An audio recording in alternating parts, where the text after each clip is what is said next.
Est-ce que si je vous dis qu'un coup de sifflet peut changer une vie, vous me croyez? L'homme que vous voyez là, c'est mon arrière-arrière-grand-père, Paul Collat de Châtelperron. En 1879, il a déclenché une émeute, il s'est battu en duel et il s'est fait punir par le ministre de la guerre lui-même. Tout ça pour avoir sifflé à la Marseillaise. On le disait fini, banni, et pourtant 40 ans plus tard, une tranchée à Verdun portera son nom et il sera médaillé. Je vous raconte l'histoire d'une chute et d'une incroyable remontée.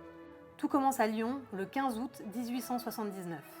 La France est divisée à cette époque-là. Ce soir-là, place Bellecour, à un concert, l'organisateur lance la Marseillaise. Or, ce n'était pas prévu au programme.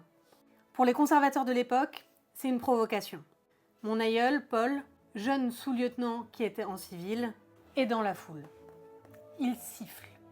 La police charge, Paul est arrêté. Il est relâché grâce à son grade, mais la presse s'empare de l'affaire. Le siffleur est identifié. Le lendemain, le journal Le Progrès l'insulte.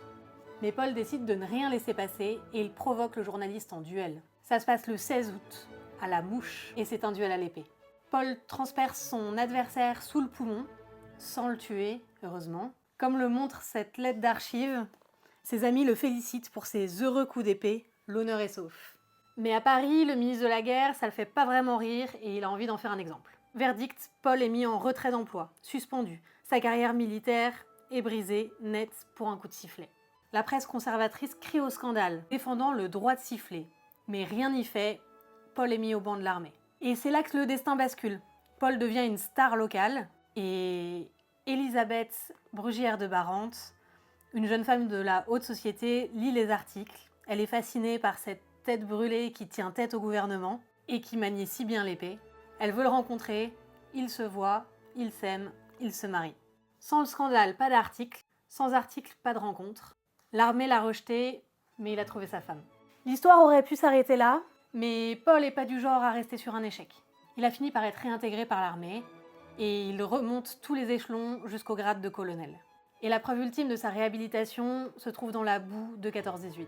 Pendant la bataille de Verdun, le respect de ces hommes est tel qu'il baptise une position à son nom.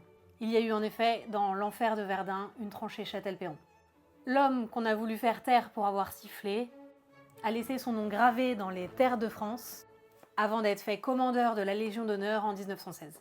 Au final, l'affaire du sifflet n'a pas du tout gâché sa vie, elle l'a construite. Elle lui a donné une épouse, une famille, une carrière. Comme quoi, il faut jamais enterrer un officier de cavalerie trop tôt.